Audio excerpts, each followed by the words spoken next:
Like, I'm sure there's a few things we could probably do. There we go. There we go. Nice, nice. That's what we've been waiting for. That spot was too good. That spot was too good to not have a fish in there. Gosh, he's fired up. Look at that Kaera in the face, sweet. Oh, he's so juiced. Dude, pin's so good right there. Dude, that spot looked way too good for a fish not to be there. What'd you think about that, Jeff? There we go, Kaera right there. Nice little bass in the thick stuff. All right, well, by that fish, I'm sure you can tell that today we're throwing frogs. Today we just want to showcase our 3 favorite small frogs, one being the Kaera, as you can see there. Resulted in 1 fish. We're gonna let him go real quick. Thank you, buddy. That was pretty cool. That was a cool eat. Go eat more frogs, buddy. Ah, that was cool. Spot looked way too good not to have a fish. So yeah, today we're just gonna be throwing our 3 favorite small frogs, one being the Kaera, the second one being the Buster K, and then the third being the EverGreen kicker frog. So we got 3 great options. It's late spring right now, which means the fish are starting to get tucked back into the cover. We're getting to the tail end of spawn, getting into the shad spawn, so the fish are starting to get really active. They're feeding up real heavy, and it's a great time to throw arguably America's favorite lure, being a frog. It's still early right now. Like I said, we're in the latter part of spring. We're not quite into the full summer bite. So it seems like they're preferring these smaller frogs. So today we're just gonna fish around, throw these small frogs, see if we can get bit, and just have ourselves a good time. And then somewhere in the middle of the day here, I'll sit down, I'll break down the frogs, what I like about them, and of course the setup that we're using today. So stay tuned, see if we can catch some more. We got these crazy flooded trees. Typically our lake isn't this high, but we had a lot of runoff coming down the mountains, and it filled our lakes up pretty quick. Hence why these trees are still green and the water is just flooding them. I mean, we're sitting in probably, I don't know, 18 to 20 foot and fishing the tops of these trees, and the fish are just sitting super high just underneath these canopies, and they're just waiting for, honestly, they're just waiting for like little critters like frogs, lizards, birds, and then of course the shad are starting to spawn, so they're waiting for those as well, and then they're just ambushing them in those little tiny spots. So it's a cool way to catch them. You don't get to fish this kind of stuff often, and when they get in this stuff, there's really no better lure to throw than a frog. You need something ultra weedless. Oh, weird ripple there. You need something ultra weedless to be able to get through this stuff. Otherwise, you're just gonna be snagging all day long. It wouldn't be a whole lot of fun. And there's really no better way to catch them than on a frog. I mean, it's so much fun to catch them like this. Just twitching it fairly fast too. I'm just kind of covering a lot of water. It seems like you gotta work a lot of water to find these fish right now. There's just so much cover, they're all spread out. So you can't, I mean, you could go through each tree and flip it and probably catch some fish doing that, but you're gonna spend a lot of time fishing stretches that just don't have fish in them. So it's, in my opinion, it's a lot better to just have something weedless, ready to go, heavy line, heavy rod, and just burn bank and pitch into as many holes as you can. That makes sense. You know, obviously if they're like way back in this stuff, oh gosh, you can't flip today. If they're way back in this stuff, then you can kind of pick it apart a little bit, but it seems like today we've been getting a lot of our bites just kind of on the edges. So we're just gonna hit these pockets and see what the fish have to tell us. And hopefully as the day goes on, the sun gets higher, it'll create more shade pockets, and hopefully that has the fish kind of pinned down into certain areas, and then it'll be a lot quicker for us to cover water and nail on these fish here.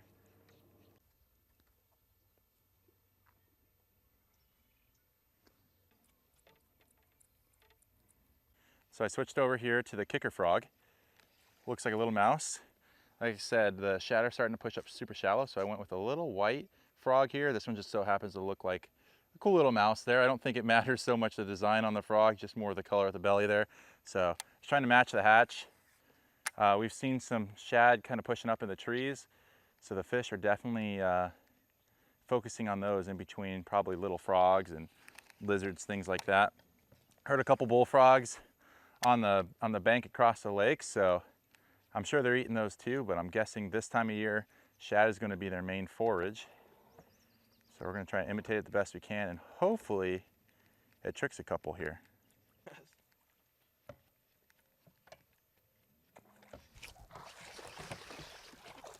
Oh, he crushed it, dude. Oh gosh, they're so juiced right now, dude. Oh, look at that kick. Dude, look at that kicker frog. It's gone. He sharked it. Whoo! That gets the heart going, baby.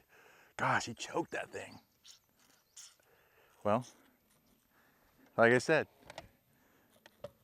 matching the hatch. Gosh, he got that so good. Dude, he was swallowing the legs. There's another one that was sick. That was insane. On the little kicker, a little white glow kicker there. Maybe he just wanted a little mouse snack today. Whew. Thank you, buddy. Gonna let her go, get back in there. She is. Nice, healthy post-spawn fish. Just wanted the little frog. That was so cool. I was just telling Jeff how I love it when they eat at close quarters like that, and then 2 casts later, just smoked it right off the top. All right, so we have 2 fish so far, one on the Kaera, one on the kicker frog. Now I'm switching over to probably my top 3 favorite frogs of all time, and that's the Deps Buster K here. Little popping frog, small body. It's got these little feathers for legs back here versus it's kind of like rabbit fur, kind of. If you're like a fly dude and know what kind of material that is, it's kind of a similar material. But it's just a real small profile popping frog, super soft body, really stout hooks on there. Definitely a killer frog whenever they're on like that smaller frog pattern. And it just looks like a little shad scurrying across the top, throwing some water. A little more loud than the other frogs, so we'll see how they like this one. But we got 2 of the 3 frogs checked off. Let's see if we can get the last one going here. This is the one they want. It walks, it skips, it's subtle, super.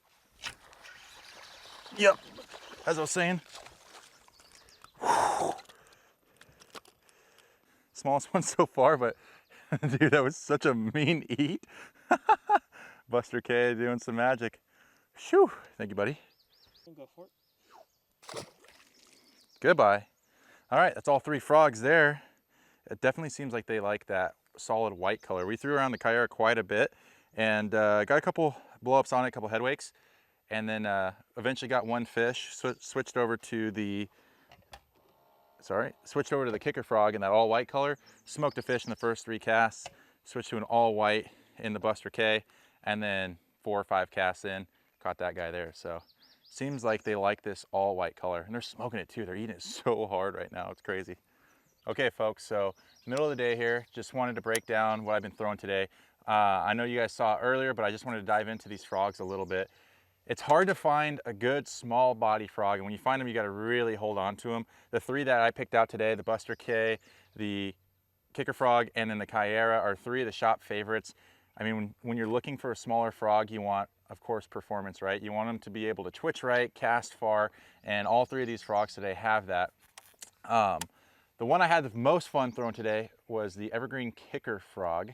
This one, as you can see, it's in like a little mouse pattern. Definitely seemed like they were keying in on that white color. Caught one on the Buster K, caught one on the Kaera as well. So overall, a good day.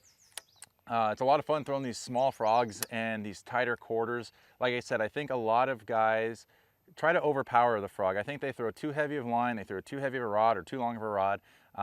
And you can definitely get away with that in certain situations, but when you're fishing in stuff like this, you got to be very precise. If you're just throwing into the shit like this, you're just going to get hung up all the time. So you got to be precise and make the right casts, and that means you got to have the right gear to do it. So today I was throwing 50-pound braid, lighter braid than what I would usually throw. Typically you're seeing guys throw like 65 to 80-pound braid, and then I was throwing not necessarily a lighter action rod, but a shorter rod. This rod is the Deps Gain element, the soft jerking element, and it's a pretty fast rod. It's a medium heavy plus, so it's got some backbone on it. The tip is pretty quick, but it's short. It's a 6'6", so it allows me to throw these smaller frogs for one, and it allows me to be nice and precise to make these precise casts into where the fish are sitting. Today it seemed like they didn't necessarily want to be on the edges. They kind of wanted to be like a quarter way into the thicker stuff, so I had to make the right cast to get it in between branches, this green stuff as you can see around me. So I had to be really, really precise. So if you're a guy that likes throwing these smaller frogs, check into this setup here. It's a pretty dirty setup, throws these frogs really well. You can still air out a cast if you want to, but you can also be pretty precise. So Jeff and I had a lot of fun throwing the frogs today. We appreciate you guys tuning into today's video. I hope you can catch some fish on our 3 favorite small frogs here. Good luck out there, guys.